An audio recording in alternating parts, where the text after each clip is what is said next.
Justice for Mohbad. Justice for Mohbad.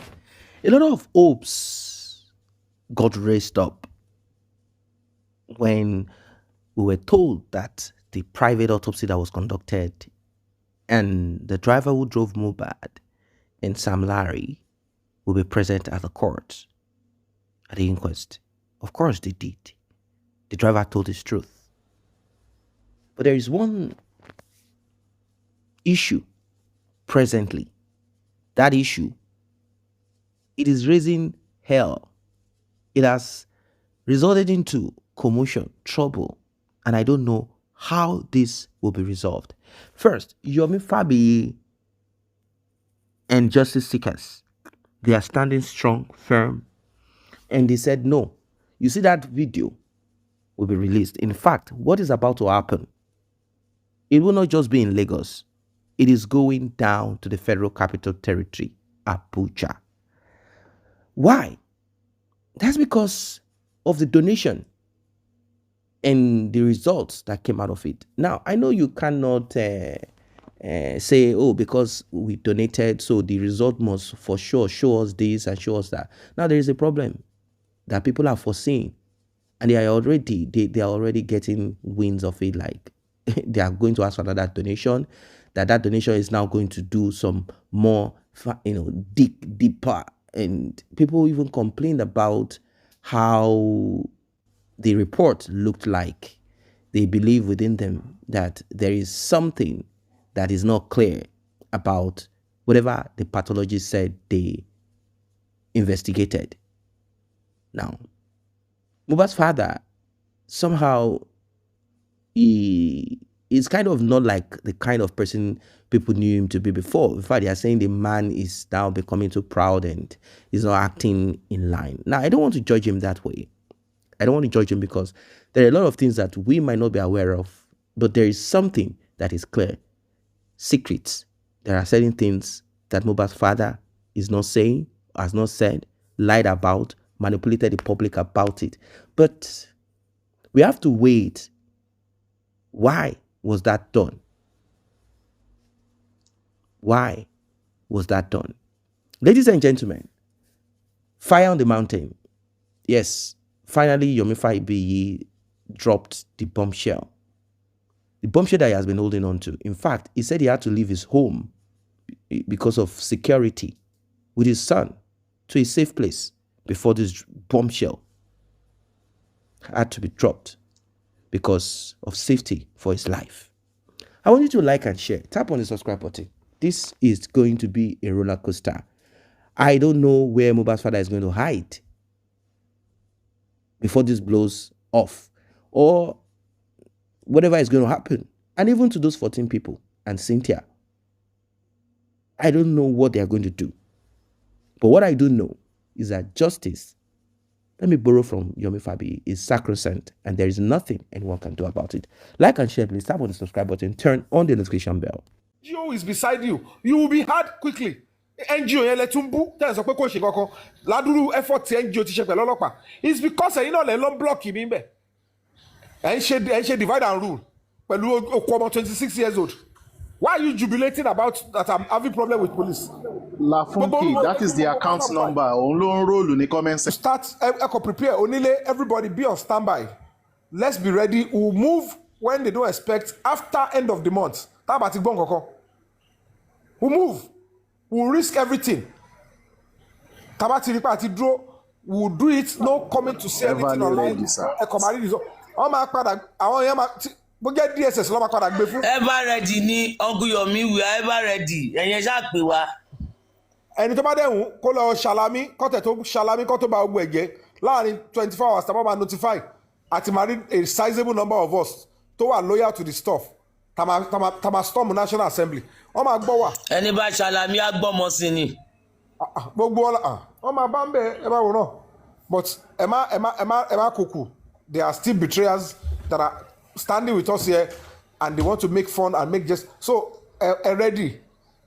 But I will only appeal that lẹ́yìn tí gbogbo àti ìrìbó ṣe rí sí tó bá possible ni everybody come back together because the number the higher the number the impact it will have the more the merrier ni but tọ́ ọba ti wá tọ́ bá choose pé àwọn fẹ́ wá pẹ̀lú rọ́ yẹn they should stay there. We will get justice because that witness account and evidence is very important. Then they charge the case to court. Tọ́ bá ti parí ẹ̀ ní Abuja àwọn charge sí court lẹ́kọ̀ọ́ wọ́n á rí kó máa ṣẹlẹ̀ kọ́ máa gbé agogo mọ́. That's my own submission.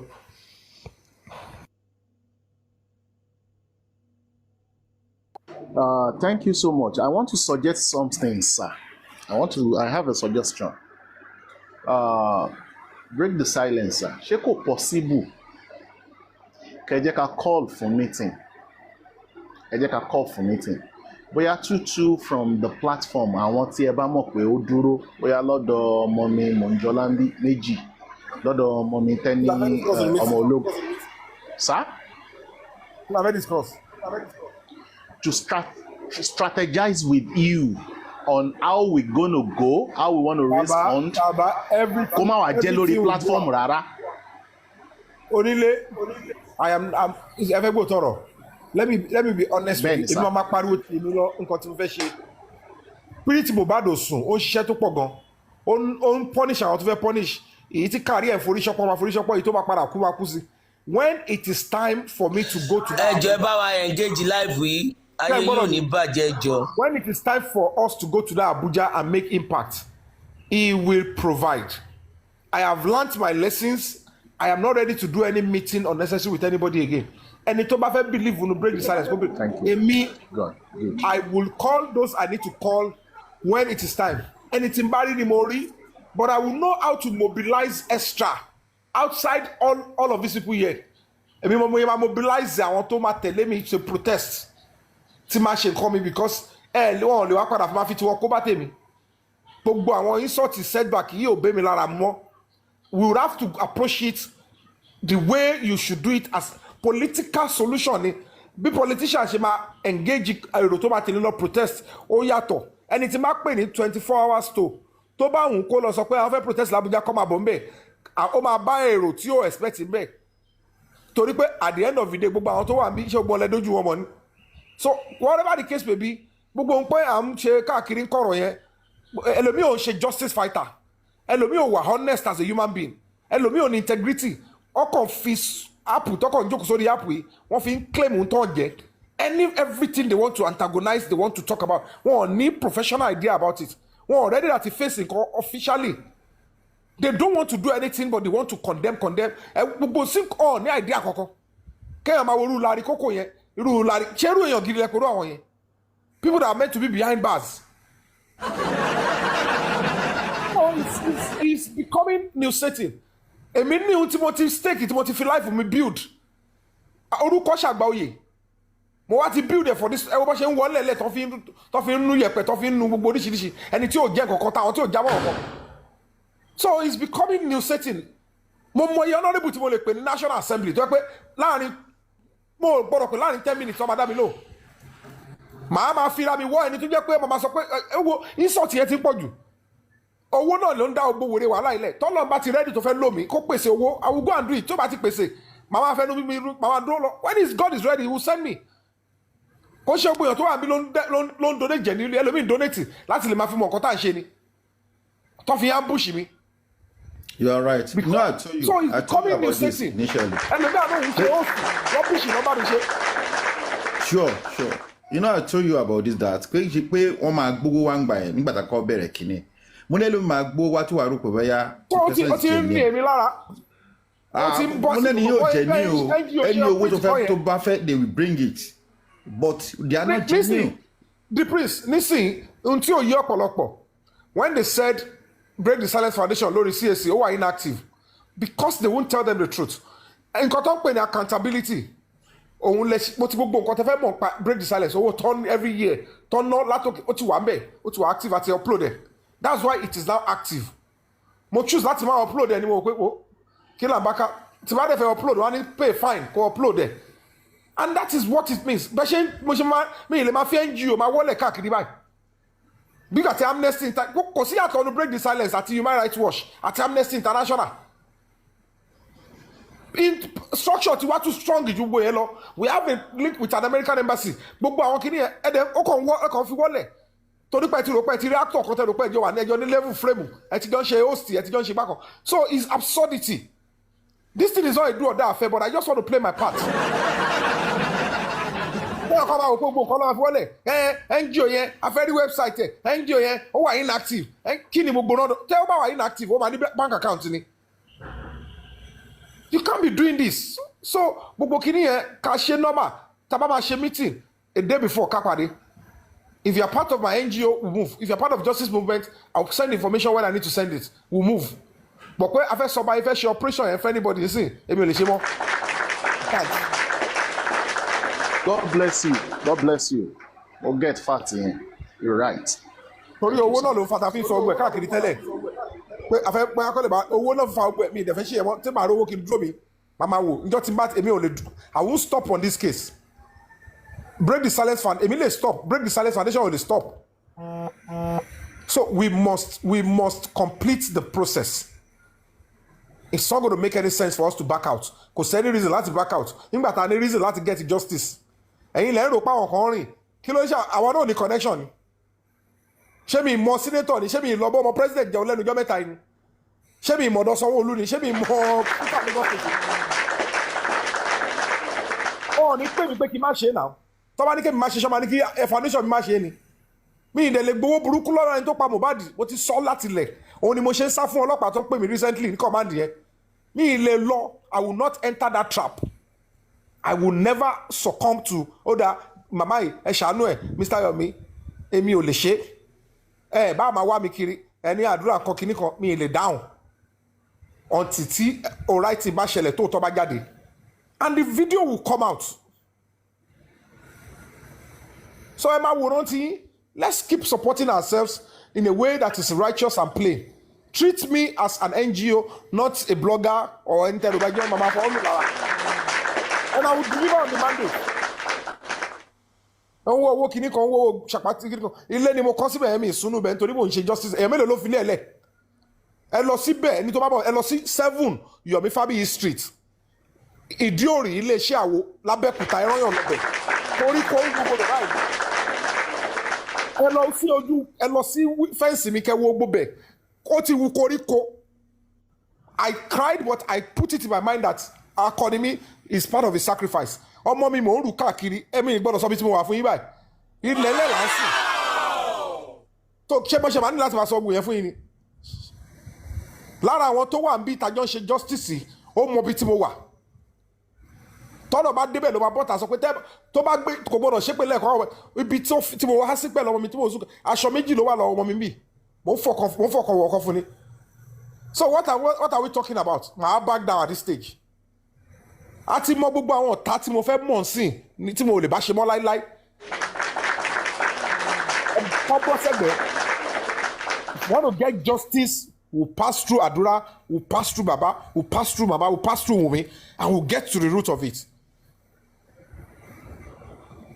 So gbàgbé bóyá ìṣẹ̀lẹ̀ o tọ́ mo ti sọ yẹn onílé let's be on standby me I dey with you you dey with me I'll call anytime but let's just move we'll get right, justice sir. By the grace of God. Thank you. Thank you, sir.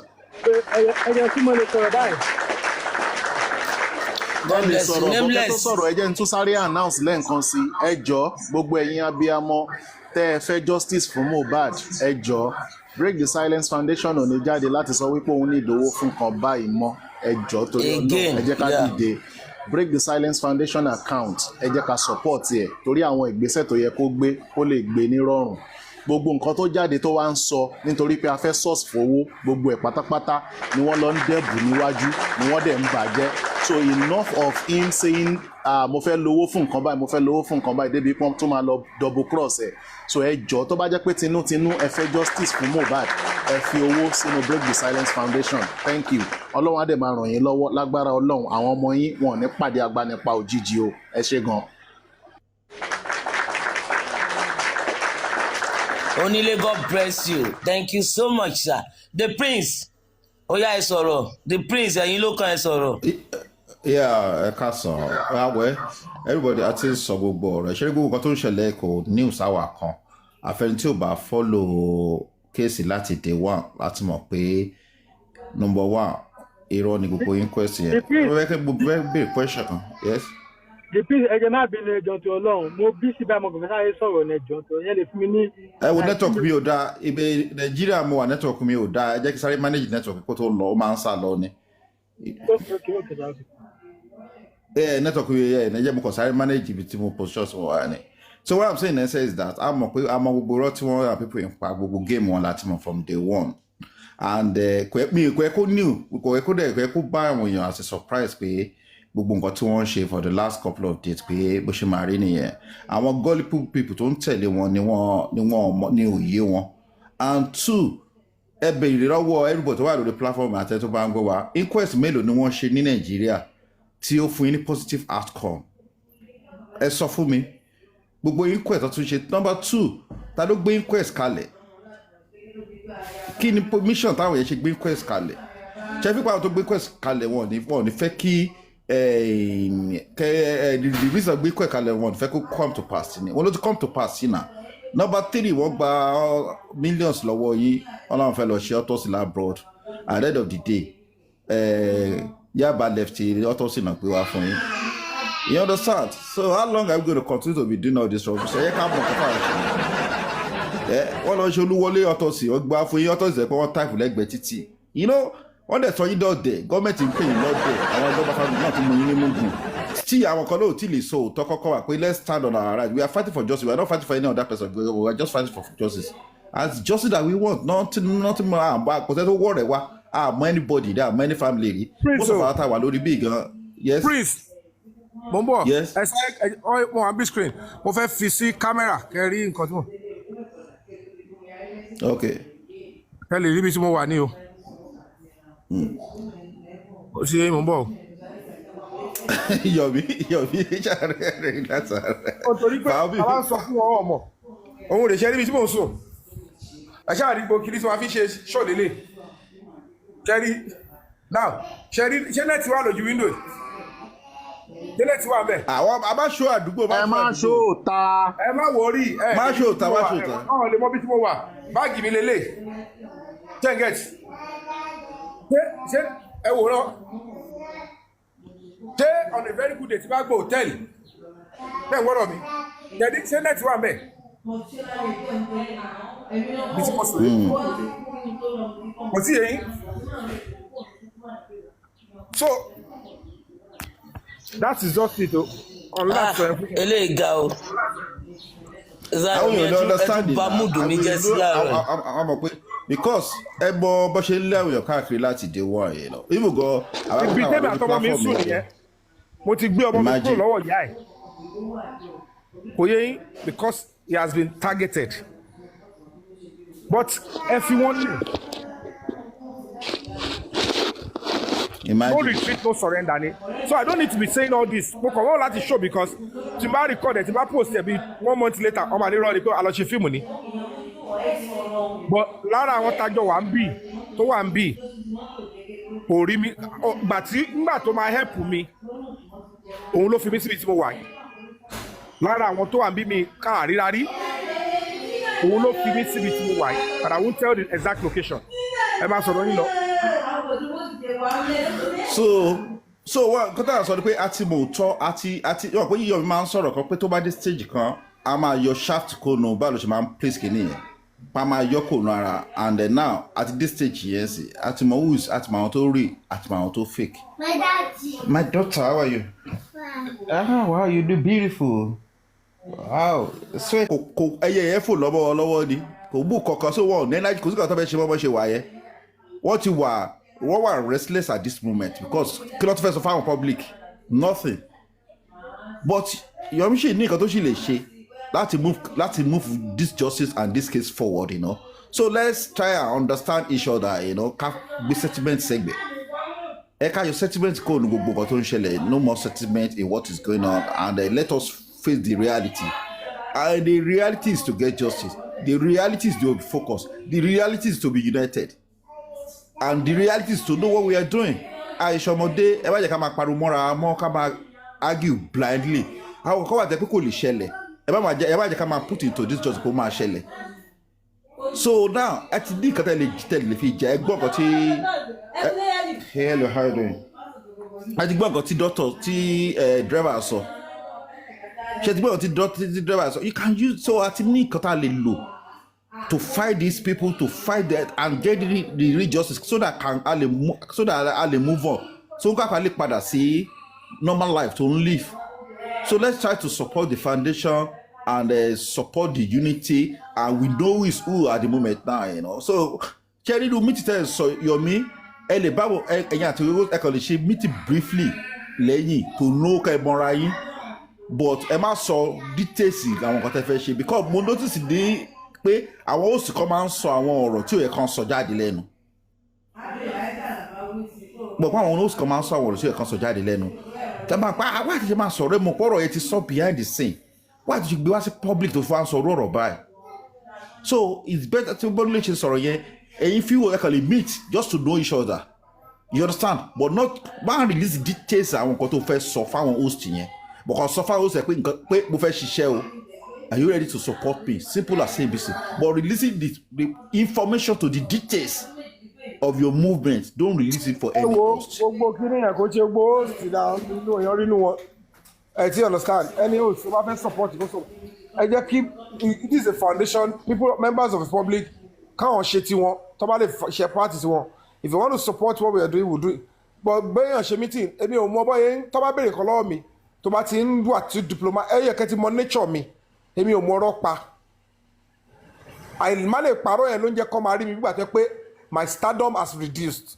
Because the more you get closer to people, when you are a celebrity and you are dealing with them with your natural self, ó máa fún ọ láyè láti penetrate ẹ láti accept reality, and that's part of our training.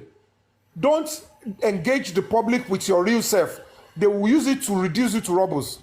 So gbogbo tí bá ń bá wọn ṣe kan tí mo ṣe tí mo risk ẹ tí mo tún wá sọ fún wọn bákan ni òṣèkìní kan ó máa mú pátákùpá wá kò yẹ kó mo sọ on a good day nígbà tí mo escape ń jọ sí tí bá wà France àbí tí mo wà London mi jókòó jẹ́jẹ́ tó ọmọ bíi tí mo wà kò sẹ́ni tó máa ní pé kó lọ.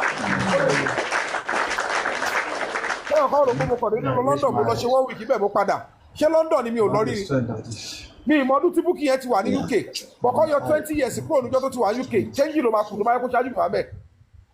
So at the end of the day ó rí i pé mo lọ bẹ̀ yẹn ṣé mo kọ̀wé dédé gbéra kúrò Nàìjíríà màá kọ́ dédé lọ jókòó síbẹ̀ ṣọ́ ẹ mọ̀ lú tí mo wà báyìí gan ni. I can tell you for free I'm not in Nigeria. So gbogbo ìtàn sọ yẹn mo dẹ̀ ti gbọ́ mọ́ mi escape and I'm coming back to face the whole stuff again. So kọ́ lè gbọ́lẹ̀. So gbogbo ọ̀rọ̀ tó ń ṣe yẹn ọ̀hún tí understand kan tó ń pè ní activism pé ọ̀hún jàjàgbara. You would sacrifice everything you have. Ọmọ ọlọ́mọ tó jẹ́ innocent boy ni mo sọ pé mo kọ̀ wọ́n pé let me take this boy out of that place. So what are we talking about? Táwọn yẹn kàn ń ṣe bálabàla báàgì mi ti máa ń rù kiri òun rèé ṣe mo ní báàgì yẹn rèé ṣe ti rí báàgì mi rèé ẹ ṣe àdámọ̀ ẹ dámọ̀ náà. Fìlà yín kọ́, fìlà yín nìkan ni mi ì tí ì rí. Ẹ jẹ́ fi hàn yín wà bí. Lára àwọn fìlà mi rèé ṣe ti rí ń bẹ̀ ṣe ti rí fìlà gbogbo àwọn kinní mi rèé ti máa ń wọ̀ mo ṣe kó síbẹ̀ rèé ẹ ṣáà ti dá gbogbo ilé mọ̀ àbẹ́ ìdámọ̀ bẹ́ẹ̀ yẹn. a ti dàmọ̀ ẹ̀yin gangan ni. So mo ṣe bá láti fi kiri yẹn. ọ̀n Gbéyọ̀mí lágbára Ọlọ́run ẹ ò ní ṣe lásán ojú ò ní tì yín mo tún wà mújúmọ́ láàárọ̀ ẹ̀gàn pẹ̀lú gbogbo nǹkan tẹ̀ ń ṣe yìí. Ìrànlọ́wọ́ aláìní ṣàánú ẹjọ́ ẹ bá support NGO yẹn torí Ọlọ́run ilé yín náà ní dàrú ẹjọ́. Agbára Ọlọ́run ojú ò ní tì yín. Ẹ fọkàn balẹ̀ justice we are getting a máa rí ó tiẹ̀ easy jù báyìí. Kókó of the matter is ẹ jẹ́ kí oníkálukú search conscience ẹ̀ kò ń ṣe à ń búyọ̀mí à ń gbé yẹn ní mama bọ́dà pa ẹ̀ mo sọ wípé mi ò ráyè gbọ́ àwọn yẹn kò tí eyín mi ò ráyè gbọ́ yẹn kò sáyè fògbó pátákópa yẹn is a serious what I am passionate about ó yẹ yín so ẹ fọkàn balẹ̀ a máa rìn bó ṣe yẹ ká rìn but weaknesses táwa náà ń ṣe àti sọ onílẹ̀vọ̀dì ti everybody à ń bọ́ta afẹ́ lọ ṣẹpẹtẹ́rì gbákiní kan sọ̀rọ̀ bẹ́ẹ̀ lè sọ̀rọ̀ yẹn wọ́n pọ̀ yánrin ni and God will see us through. Ibi tọ́lọ̀ bá ràn wá lọ́wọ́ dé, we'll do it. So let's wait till end of the month. Ká wo ohun tó fẹ́ ṣe. Ní announce jáde pé pé mi ò ní dé Abuja yẹn kó tutù ẹ̀ dànù. Ìgbà tó máa jẹ́ èmi kò tí mọ̀ báyìí. A máa block state assembly. Ó máa lé Èkó yẹn má fọkàn sí Èkó. Gbogbo agbára tó dẹ̀ ní òkọjẹ́ Èkó. Èèyàn kan péré ló ń lò l'Abuja. Ẹni yẹn kẹrẹ̀rẹ̀ a máa bá presidency sọ̀rọ̀. Ó tó nípa protect gan. You are part of them and you are part of those obstructing justice. Tó bá dúró máa wojú ẹ̀mí kí ẹ̀ power ọlọ́pàá tó ní. Ẹ̀gbọ́n ẹ fi bóyá ṣẹlẹ̀ lẹ́ẹ̀mí iṣẹ́ ọmọdé lu yìí. This is my country. Mo fẹ́ kí lu ìdá kọ́mọ mi lè jèrè. Nígbà tí gbogbo nǹkan bá rí bó ṣe rí kí wá lo mo kú dànù ọmọ mi tún bẹ̀rẹ̀ ó kọ̀tínú wàhálà. Ọmọ ọlọ́mọ mo rú káàkiri sìn ẹ̀fọn ti fẹ́ ìjẹ́pa. Mo mọ̀ wọ́n fẹ́ kó náà tún jẹ́ núyà yẹn so that whatever it is our ànútọ̀ ẹ̀ you suffered right from childhood so that kí wọ́n rí ẹ lè pè kó lè wùwà tó dánú society you care for other people.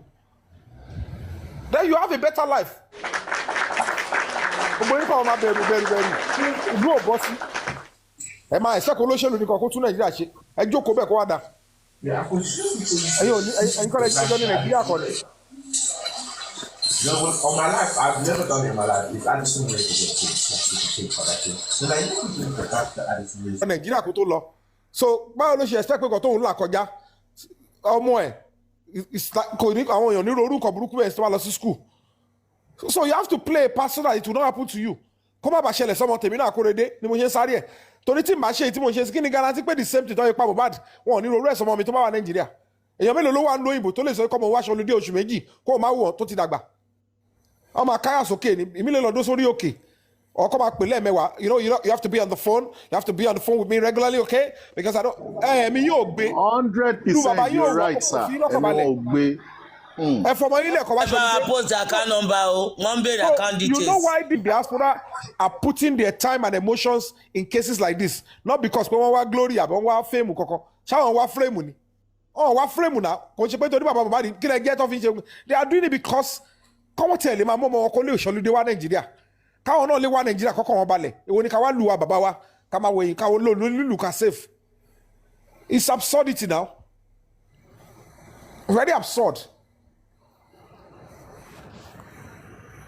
So ẹ fọkàn balẹ̀ jáde. Anybody foundation is there generally but gbogbo ìta fẹ́ ṣe yẹn ẹ sì feel at the end of the month. Genesis pé wọ́n wọ̀nyí lọ sí corona. Wọ́n máa fi coronavirus wọ́n máa fi ṣe kíni wọ́n fi dá yín wọ́n fi pa yín lẹ́nu mọ́. Exodus ló sọ bẹ́ẹ̀ bí ìgbọ́rí ilé ayé mi. Ẹgbẹ́ bàbá oníbàbá ní gógó àánú bàbá yẹn dẹ̀ ṣe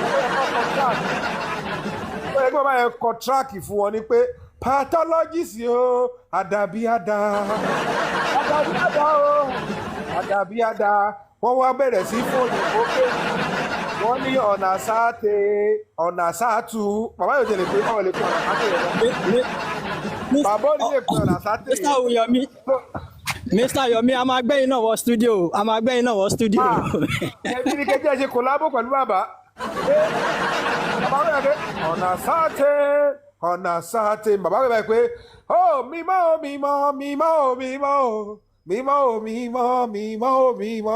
wọ́n fọ́ ilé ayé ẹjọ́ tí mo lè sọ̀rọ̀ báyìí ẹjọ́ tí Ọlọ́run. àṣẹbẹ ní 1 minute ẹni pé ẹ ti kọjú lọ ó yẹ kẹ ti lọ bí tẹ̀ lọ látẹ̀kọ́ owó yìí máa lo ó yẹ kẹ ti lọ. mi ò tí ì lọ mo dúró náà ní kí ẹ ní 1 minute pé ẹ fẹ́ lọ àdẹ̀ tí lo bí 5 minutes ẹ ti lọ ẹ fẹ́ fi ìyẹ̀wò nílẹ̀ kó yẹ sọ̀rọ̀. àmọ́ mo fẹ́ drive ni so I have to wait. a ní ẹ sọ̀rọ̀ àti ka iṣẹ́. ok ẹ̀ka mi mo ṣe páàkì náà so ẹ̀ka mi báwo. Okay, thank you, sir, Mr. Big the Silent. Nǹkan tí mo fẹ́ sọ kò pọ̀. Nǹkan tí mo fẹ́ sọ náà ni lórí because mo rí i pé nǹkan tá à ń ṣe jù lórí solution fún justice for Mohbad. We are talking so much. Ọ̀rọ̀ tá à ń sọ ti ń pọ̀ jù. So I think we need more action than talking. But mo fẹ́ kọ́kọ́ kí Mr. Yomi pé wọ́n kú iṣẹ́ because inú àwọn tó ń take action ní gbogbo nǹkan tá à ń ṣe yìí Mr. Yomi ni so anybody tó bá kó Additional God bless you, sir. ẹni tó bá kóyan Mr. Yomi kéré anti-justice ni ẹni tó bá sọ kí Mr. Yomi ò ṣe dáadáa anti-justice lẹ́ni yẹn so àwọn nǹkan tí èmi fẹ́. Mr. Shinola.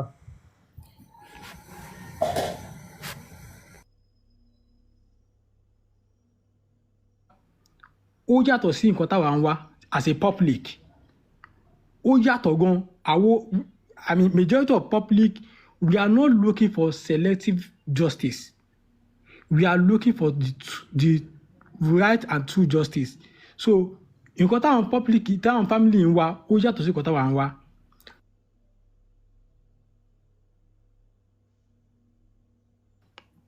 as a solution ni wípé a ní láti involve àwọn majority of people tó jẹ́ key point tó lè help wa like our local government like a chairman local government or state government state senators and àwọn key point people that we think that they can help us mo ní I think that this is the right time ká lè máa bá wọn sọ̀rọ̀ kí wọ́n help wa àwọn tó wá àwọn Lagos state senators àwọn tó bá ní connection pẹ̀lú wọn ẹ jẹ́ ká bá wọn sọ̀rọ̀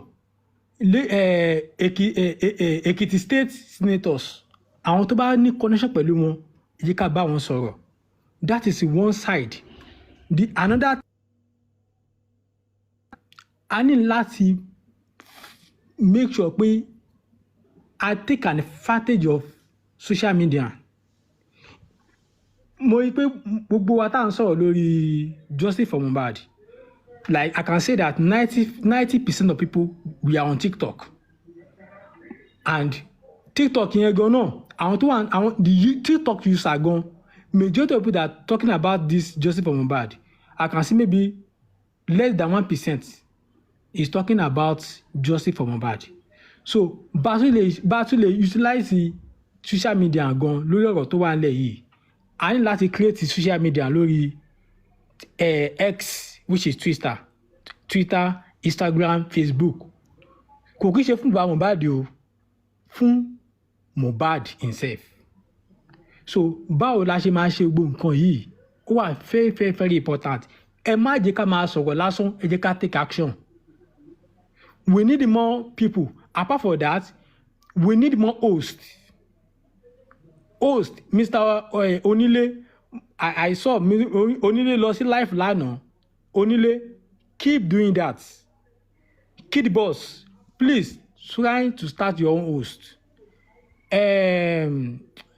Onílé let's start from here tí mo bá tí n bá gbé ilé fún yín pé I mean ká sọ pé bóyá we are in a community adẹjọ ń gbé community yẹn so and this community a ní àwọn olè tó jẹ́ kí wọ́n máa bí àbí kí wọ́n wá vandalize wire and anything just to steal anything so the community now stand up pé irọ́ nǹkan báyìí gbọ́dọ̀ ṣẹlẹ̀ mọ́ ní community ṣe get but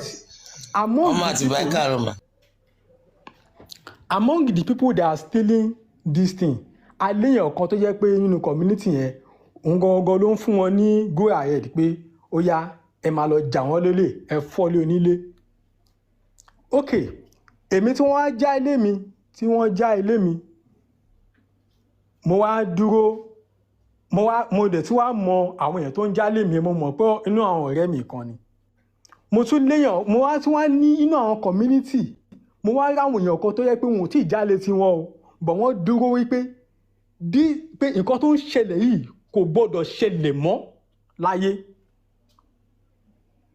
pé nǹkan tó ń ṣẹlẹ̀ yìí kò gbọ́dọ̀ ṣẹlẹ̀ mọ́ nínú àdúgbò wa yìí so tàǹtó rí wípé ẹ̀yin wá jẹ́ ọ̀rẹ́ ẹni tí wọ́n jálè tọ̀dọ̀ tiẹ̀ nítorí pé òun wá mọ ẹni tó rọ àwọn èèyàn wá yẹn pé kó wá jálè tòun and you now think pé tó pàjọ jẹ́ ọ̀rẹ́ yẹn pé kẹ wá fọwọ́ dàbò kẹ fọwọ́ bò ẹjọ́ ṣó bójú mu sà onílé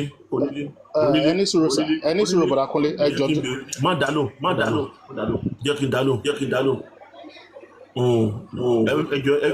ẹgbọ́dẹ question kan pé máa fi dẹ́ni lò láti sinẹ́ ní pé kẹ má drag bàbá Mohbad lórí pláfọ́ọ̀mù tí ẹ yé kò ní kẹ́ anybody má lọ bùbọ̀ tó wá pè mí nìwọ tó ẹni tó sọ̀rọ̀ yìí wàá lọ open pláfọ́ọ̀mù tiẹ̀ wàá mọ̀ fi drag bàbá yẹn jíjẹ́ ń pé kó lo pláfọ́ọ̀mù yìí láti sinẹ́ o lè wá sórí péjì báyìí open platform káwọn èèyàn máa bọ̀ lọ́dọ̀ ẹ̀ kó máa drag ẹ̀ ṣé dandan ni pé kó drag ẹ̀ lọ́dọ̀ lórí platform ẹ̀ ni you are free open your own platform invite everybody gbogbo àwọn tó lọ sọ́dọ̀ láti many of them wọ́n drag ẹ̀ káàkiri everywhere náà kò ní ká má drag ẹ̀ bàbá náà but ó ní lórí platform tó ẹ má drag open your own platform and drag that man I never see you open platform drag that man your own platform. ṣe gbọ́ pé mo ní pé kí wọ́n drag yes, so the same man you said Boda Lati is not supporting justice nítorí pé ó allow wípé baba justice for baba ló ṣe that was what you said now. That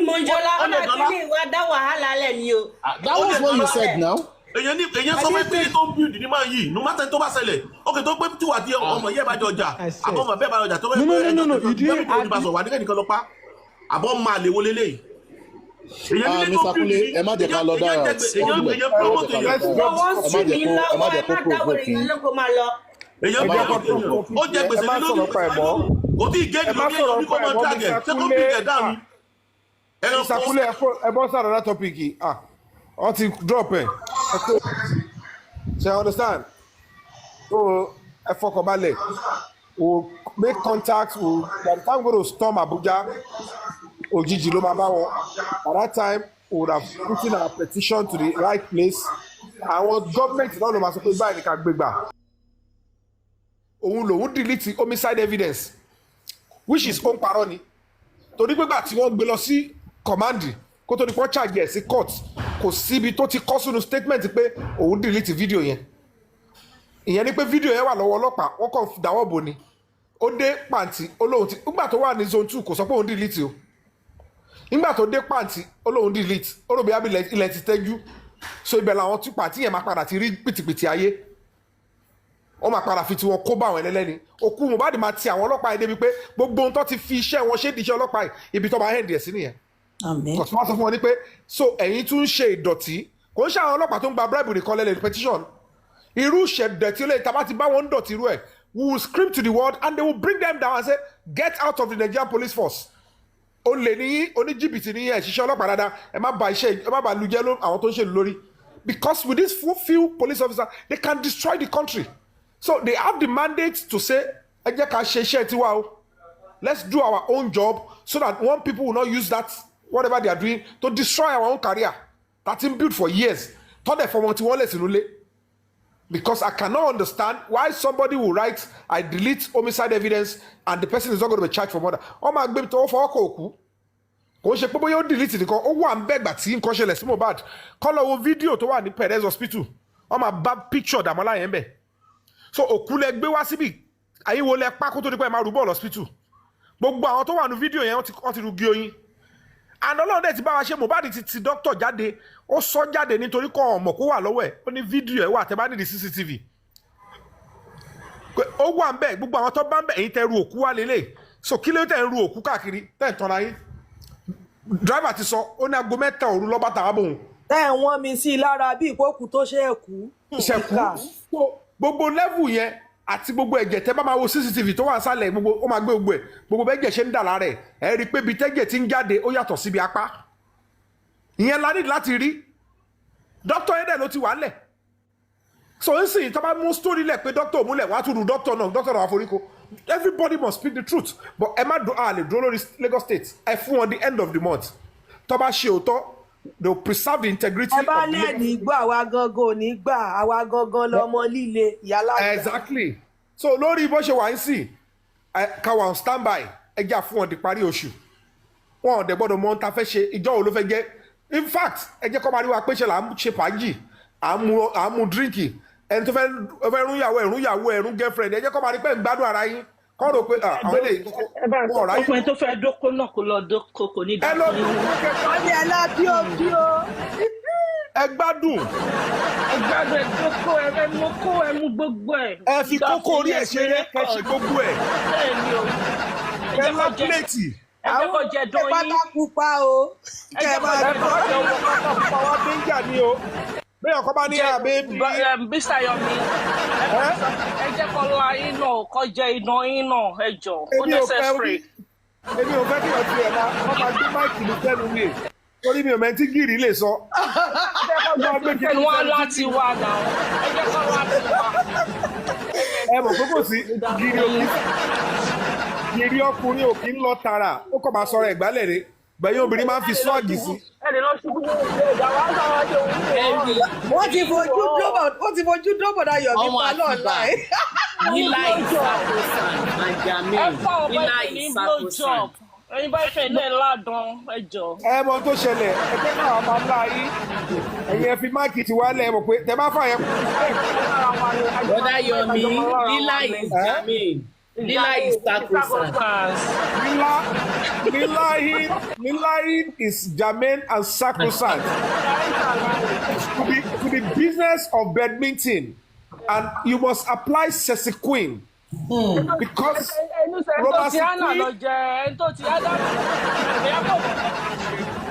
I make sure pé ẹ ń lo oògùn romansiquin àti sesequin oye kẹ wá fi laliquin lalaquin or lilaquin yẹn ẹ má ṣe ẹ make sure pé kẹ tó lo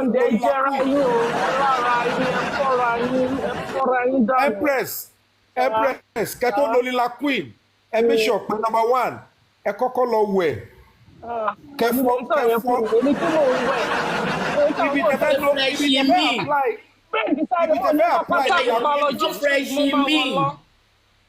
kí lẹ ní kọ́ ló yẹ sá o. Kọ́ lọ fresh up, kọ́ fresh in up, kọ́ fresh in me. Kọ́ ló fresh in me perfume. Oye yìí ẹ má wá ṣe truth and dare o yẹn ni wàhálà ẹ má lọ síbi truth and dare wọ́n lè fi ẹ trap yìí. Ẹjọ́ Mr. Yomi ẹ bá tún sọ fún wọn kó má wọ full pant lọ G-string ní kẹwọn lọ. Ẹ má jẹ pátá pupa ibi tí èèyàn fẹ́ wọ̀ yẹn gangan. Ẹ ṣe truth and dare onídọ́gì. Ẹ má ṣe truth and dare kẹ́ lọ sọ́nù kitchen o ẹjọ́ o. Wọ́n á mọ̀ lára ẹ má wòrán wọ́n máa mọ̀ lára kò sí ó bàbá wọn lójijì as a matter of fact gbogbo fídíò ẹ ọmọ jáde ọmọ gbé jáde lẹ́tà takọ sí president yẹn ẹ post ẹ kẹ táàgì gbogbo àwọn èèyàn tẹ mọ̀ kó súnmọ́ president ẹ táàgì wọn it's a strong political statement it will engage them to think quickly and say this is danger coming because they will use the video against the government and they will not want it. They will prefer they use it now and get justice for Mohbad. That is the game, and we have to play it well now. Post and put it everywhere. Because one of the presidential aspirants ó ti ń pe àwọn ọlọ́pàá zone 2 yẹn wọ́n mú àwọn ọlọ́pàá kan wà tó ń ṣiṣẹ́ pẹ̀lú àwọn opponent president. They want to lay hold on that video and use it to eat the polity.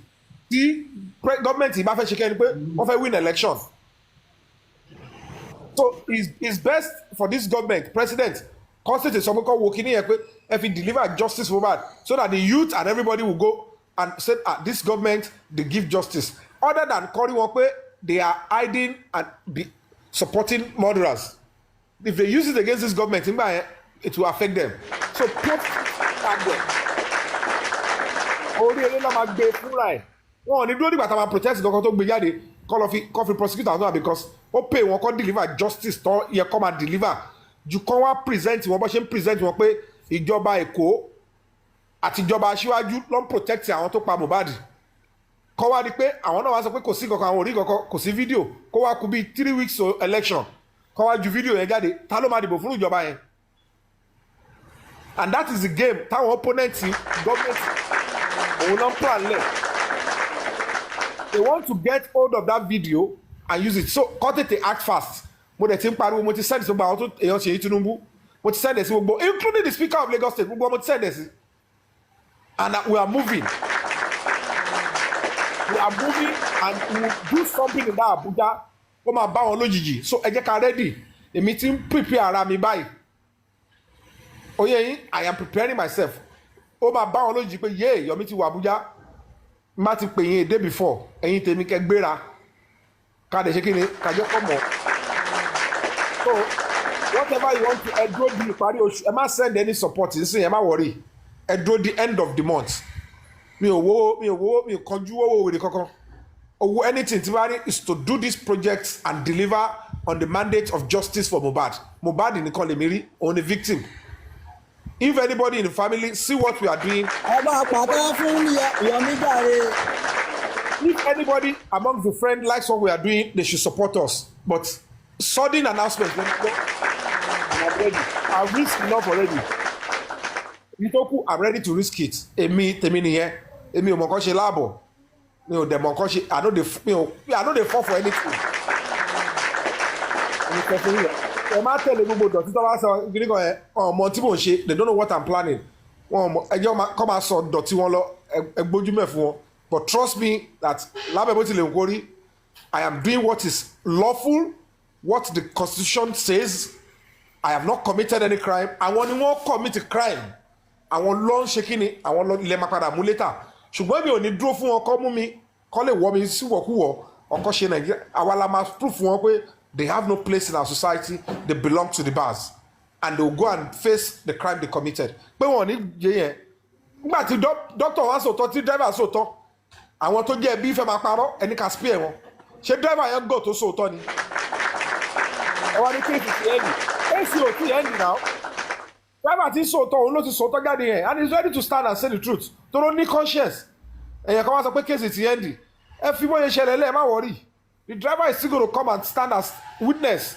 against wọn ẹ bó ti sọ ohun tó sójú ẹ rí òun pẹ̀lú àwọn tó máa lo as witness tí kéèsì bá bẹ̀rẹ̀ gidi ẹ fi wọ́n lẹ̀ ó yẹ yín ẹ fọkànbalẹ̀ ẹ̀yin tèmi ọ̀pọ̀ ọ̀rọ̀ kágbọ̀n afẹ́fẹ́ ló ń lọ I love you I want to go now ẹ fọkànbalẹ̀ ó ti yẹ yín ẹ fi ọkàn balẹ̀ God is on its way before the end of the month lọ bí ẹ máa jáde ẹ máa wòran bọ̀ gbogbo tí ń jẹ́ tọ́lọ́run ẹ fi sádùúrà àdúrà la nídìí báyìí ó máa jáde and they do justice. kò ní ká fún alájẹ anybody. Mọ́mí Temperature abiyamọ tòótọ́ màámi good morning. Good morning Mọ́mí Temperature. Mọ́mí happy Sunday. Ọlọ́run wá 70 million wa olórí ikú gbogbo yín pátá. Ṣé ẹ rí èmi ò Ọlọ́run God bless you. èmi ò support bí ọkùnrin. Ẹ jẹ́ bá mi táàpù o. Mi ò support bí Mr. Kúnlé ó dẹ̀ dùn mí tán ti sọ̀kalẹ̀ tẹ́ bá dẹ̀ wẹ̀ ń bí màá fẹ́ kẹ́ send request yín padà sókè. Mi ò like bẹ́ẹ̀ ṣe gbé ẹni yẹn ṣépè oníkálukú ó ní opinion tiẹ̀ láti sọ because láti 2 years ago wọn ò lè sọ yí pé wọn ò gbowó fún bàbá Mohbad lórí platform bọ̀dà Latina so if anybody come out tó fẹ́ sọ̀rọ̀ èmi gangan náà lánàá mo sì ń bú bọ̀dà Latin pé kí ló dé tẹ máa ní kọ́ máa bù bàbá tẹ máa ní kọ́ máa sọ̀rọ̀ ìgbà wo ni láti sinẹ́ wá di kinní báyìí láti sinẹ́ táwa mọ̀ kò kí ń gbọ́rẹ̀ gbé àsìkò tàdé wà yí àwọ̀ tí ẹ̀ nídìí sentiment wèrè kankan pé gbogbo pátákó pa àwọ̀ ráyè wèrè o because ẹ lè máa dín pẹ̀lú mẹ́ta yẹn láti bíi 2 years ẹ̀ dẹ̀ ń parọ́ fún wa ẹ tún dé tó lọ pé 30 million naira gbogbo 170 gbogbo dollar account níbo lówó wà àwọn èèyàn tó dáwọ́ ṣàrò òní kan wọn ní everybody ní right láti sọ ọ̀rọ̀ wọ́n ti yẹ yín bọ̀dà láti àtàwọn tí eyín everybody anybody tó bá fẹ́ sọ̀rọ̀ ó máa sọ̀rọ̀ gbogbo etí Mr. Kúnlé wábi tó ń ṣépè fẹ́nẹ́lẹ́ni yẹn opinion tẹ́ni yẹn ló ń sọ if you say your own nobody will tackle you ó ń kálukú ní right ṣó ti yé yín anybody ní right láti sọ tó bá wù jáde lẹ́nu kíní kan wọ́n ní bọ̀dà láti èmi gangan sọ gbogbo agungan à ń make comment lánàá pé kí ló ń ṣẹlẹ̀ ẹ̀ lè ní ká má sọ̀rọ̀ náà ẹ̀ lè ní ká má drag olórí ni wọ́n pè yín wọ́n fi yín ṣe leader pé ó yá everybody dẹ̀ wá sábẹ́ yín ṣé ẹ̀ gbowó fún bàbá ní platform yín ni ṣé wọn ò dẹ́gbà tí ì ṣe pé ẹ bá wọn gbà ń bẹ́ ẹ bá wọn pín bẹ́ẹ̀ kí ni tí ń pẹ́ ká má drag bàbá ká má sọ̀rọ̀ ẹ̀ ń tà náà lára ń tà náà adáwọ́ síbì kan àrí rìsọ́ọ̀tì tá a fowó dá wọ́n lọ gbé òkóǹkó jáde kó wá ka rìsọ́ọ̀tì fún wa ṣé ẹ̀ ń wá ẹni wà ni wọ́n wá sọ̀rọ̀ ara wa ń kàn àwọn èèyàn ni wọ́n ṣe sọ̀rọ̀ everybody ní right láti sọ̀rọ̀ o everybody ní right láti ẹ má gbé wèrè wá o. kí ló ná gbé jáde ná òkóǹkó àtọ̀káńká ara wa ń kan aráàlú mo já síbi kan jọ kan ẹ jẹ́ kí n tún sọ̀rọ̀ yìí ẹ jẹ́ kí n sọ̀rọ̀ yìí ìwà tí bàbá Mohbad ń wù pẹ̀lú gbogbo àwọn aráàlú ìwà aláìmoore ẹ̀dá ni wọ́n ń wù because àwa tá à ń jà fọmọ yín tá a dúró tá a ṣe gbogbo ẹ̀ àwa náà lẹ̀ ń kọrin búlẹ̀ lọ sí stúdíò lọ sí stúdíò kẹ́ ẹ ṣe orin fún ìyàwó ọmọ yín tó parọ́ ọmọ yín lọ sí stúdíò kẹ́ ẹ pariwo ìyàwó ọmọ yín kẹ́ ẹ ṣe dídí jọ́kan kẹ́ ẹ fi ṣe àwo fún lọ sí stúdíò kẹ́ ẹ pariwo kẹ́ ẹ kó gbogbo orúkọ àwọn tó wà nínú ilé níjọ́ tí Mohbad kú kẹ́ ẹ kó orúkọ wọn sínú fídíò kẹ́ ẹ máa pè wọ́n lẹ́yọ kọ̀ọ̀kan including àdúrà o ṣe yẹn o ẹ wá bọ́ síta wá ló wá di ó dorí onígi ewédú igi ewédú wo ló fẹ́ wó pa yín. àti pátákó pa àwọn tó ń fún wọn nígi ewédú yẹn ṣe ṣiṣẹ́ owó sí wọn lọ́wọ́ ni àwọn tó ń fẹ́yìn nígi ewédú tí wọ́n ń fẹ́yìn náà nígi ewédú tó máa wó pa yín náà ṣé ẹ̀yin náà ṣiṣẹ́ owó sí wọn lọ́wọ́ àwọn tó ń fún yín nígi ewédú àti igi ẹ̀fọ́ ṣẹ́yìn ò kì í gbà ẹ̀yin tó yẹ pé tẹ bá jókòó báyìí gift máa ń bò yín kí ló kọ́ yín ṣe bá wa ṣiṣẹ́ owó wa ni àti gbogbo owó tá a dá fún yín ṣẹ́yìn lẹ bá wa ṣiṣẹ́ ẹ̀ ní kí ló tára ń kan yín ṣèbẹ́yìn náà ń gba ti yín ẹ̀yin lẹ kọ́kọ́ ń cash out now ìyàwó ọmọ yín ló kọ́kọ́ jáde tó kọ́kọ́ dá bí almost 140 million naira fún Wunmi ẹ̀yin náà jáde ẹ gbowó gbogbo owó tẹ́ ẹ gbà kí lẹ wá fi ṣe fún wa báyìí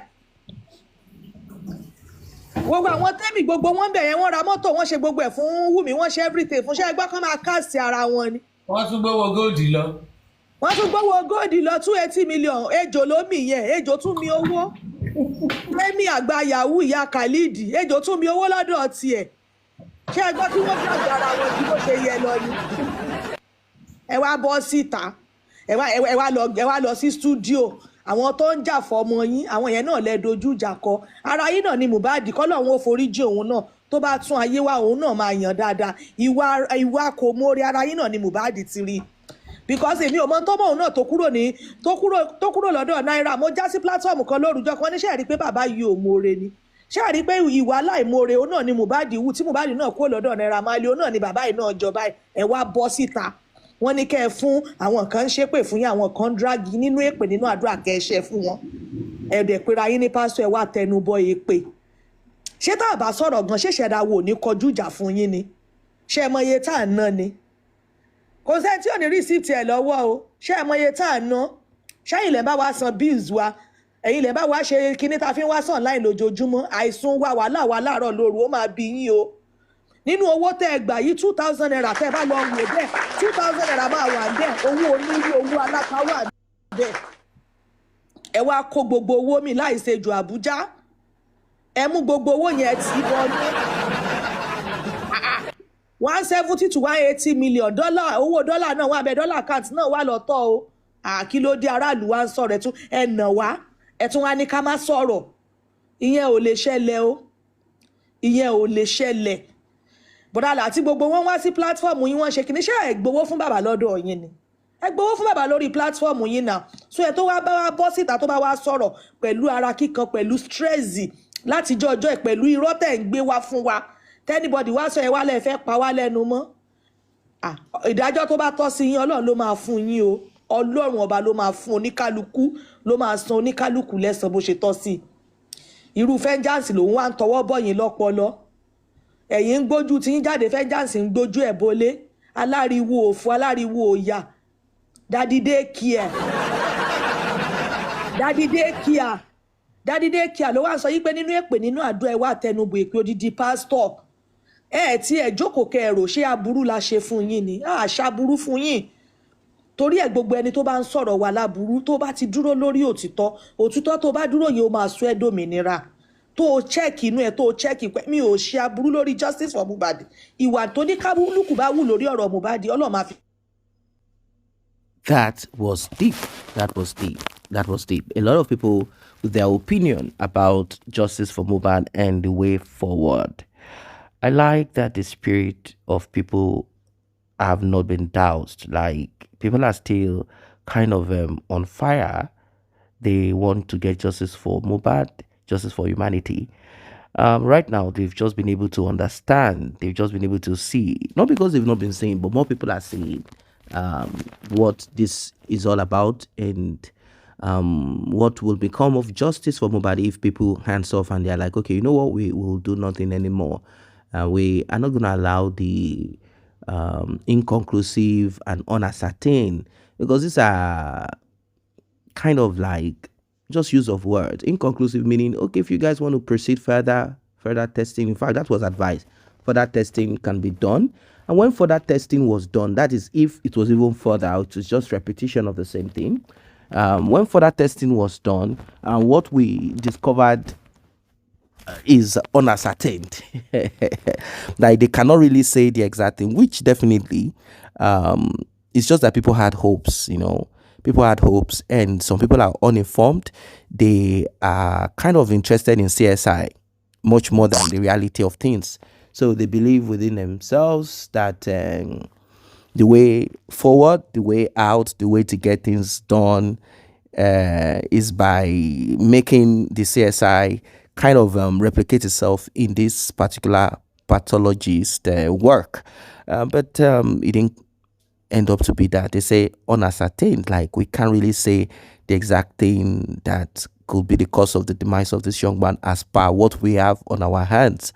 So they said that they simply copied what the previous pathologists did, and they just posted it like, okay, you guys want something?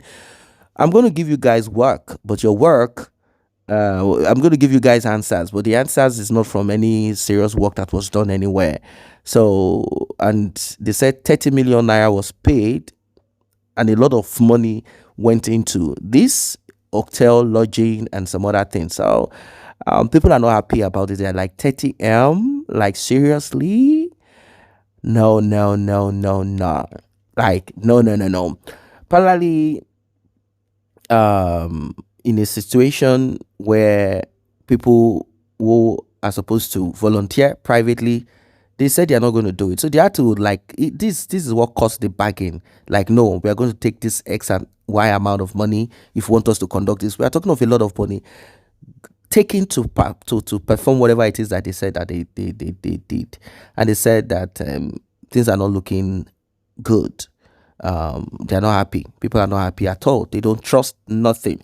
So we are back to the part where we should have focused upon, which is to pursue CCTV from neighbors, this and that, and even everything just came back to zero. That's just it. Everything came down to zero. That's the truth of it. Everything. CCTV that Yomi Fabi pursued back then, with the hope that something meaningful is going to come out. According to him, he said the man said all those things that they are saying is the lie. I have a video of I have footages of event and time and all that transpired. Yomi Fabi held on to that. He felt good about it. Lo and behold, they came. But what came to them? I mean, the man came. Well, what he eventually presented to the police, what they said he lifted, and they said he had erased it. That's what we heard, that he had removed that part of it because the man is fearful for his life. He's kind of like, I don't want to be unalived. I don't want to cry. I don't want to, it is not sensible for him to put that kind of thing out there, considering the danger attached to it. Particularly if you look at some of the things that are kind of like attached to this thing. How can you want to put yourself in harm's way? That's the thing, because the picture and video of the house of this individual was posted out by someone who is attached to the same Justice for Mohbad and attached to Mohbad's father. So these are some of the issues that we faced all this while, and we have to be very truthful about it. We have to be straightforward. Unless you just want to donate for nothing, you want to spend your emotion for nothing, you want to spend your time for nothing, there are certain things that should not have been done but was done. So well, let him not have access to the CCTV. Let him not succeed with the CCTV, because if he succeeds with the CCTV, people will not donate to us anymore. They will donate to his own move to get justice. So let us make sure that the money comes home. This is where problems started. That's the truth of it. Let's just be sincere. If not, they said Mohbad's father was sent the number of a police officer, and he said, why will he call a police officer to help him? Is they the one to call him? When you hear those arrogancy, and you will think this is just being arrogant. No, it's a deliberate move, because it's all about money, donation, money. Let's go through it in our own way. Yes, at the beginning, they had also met with some obstruction. Let us not lie. We have to be fair here. Like I've always said, we are for justice for humanity, justice for Mohbad. We are not for support of Mohbad's father, support of Mohbad's mother, and all of that. Because when you begin to support someone, like you put the person on the forefront, yes, Mohbad's father is the person. Can I say is the one that lost his son? Let me put it that way. Yes, it is true. But if you put him on the front of justice, then there will be problems, because you will not want to call him out when you see inconsistency, when you hear things that kind of want to make you question, like, hey, what's up? What's going on here? What's happening here? You see? What's going on here? You want to ask questions. You want to know. You won't be able to call him out if there are any excesses. You won't want to. That's it. So, I don't know. Yomi Fabi has said a lot, and people have said a lot of things. You can see fire, fury in all that is coming out of his mouth, and he's ready to go all the way. And he's making it clear that this justice for Mohbad is not going to end. Not at all. Well, fury, fire in the voices of those that are no longer interested in the shenanigans of Mohbad's father. They are not interested, and they have made it clear that this is not the way to go. They believe strongly that Mohbad's father is just fooling members of the public, and that what he has been suggested to do is not doing it, and the route that would have gotten justice for Mohbad was not followed efficiently. Rather, they were blocking it, they were obstructing it, they were kind of lukewarm about it, because they want everything to be in their own space, which as human beings, sort of, you just kind of want things to go in your own way. But if you want to get answers to certain things, you have to sit down and go to the drawing board. Are we going to say the way Mohbad's justice was handled is amateurish, or is it an amateur way? Was it done that way? Or some are saying, no, this is preconceived. This is something that they sat down and they processed it, and they said, okay, you know what, for the sake of money. But the thing is that money is not forthcoming anymore. That's the thing. Money is not forthcoming anymore. No one is really donating to any justice for Mohbad in Mohbad's father's direction.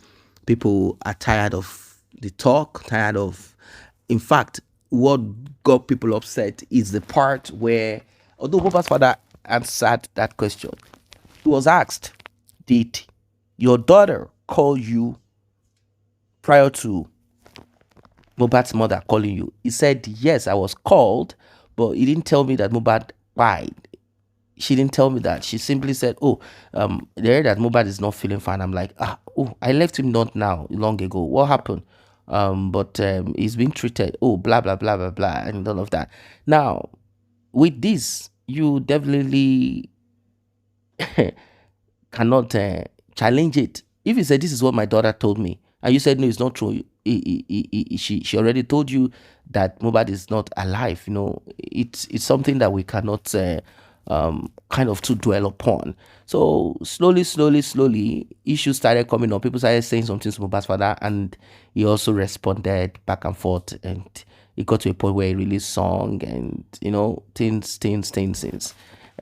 But well, Yomi Fabi and justice seekers believe that they can chase justice in a particular direction that is worth it, and in a direction that is efficient. Let me not lie. Let us be truthful. Let us be sincere. Yomi Fabi pursued it in a logical way. He might not know everything, might not have answers to everything, but he pursued it in a logical way, in a way that can yield answers and results. The way Mohbad's father is going about it with whoever, it is more of an emotional, and he's not going about it as he should go about it. He's not going about it right. And now we're even hearing that his son, a surviving son from Mohbad's mother, is going from one music studio to the other, from one radio television station, interviewing. I thought they say he cannot talk. He's going there, to be interviewed. He wants to step into the shoes of Mohbad, like he wants to be a singer. So it's like somehow these guys are done with everything. Well, we are not telling you that they should continue to cry. That is, even if they are crying for the next 3, 4, 5 years, 6 years, they have to move on with life. Life will not stop for them, not at all. I'm kind of thinking that within the space of a month to 2, Mohbad will be buried. That's just what I think. I don't know what your thoughts are. Drop your comments. See you guys in the next update.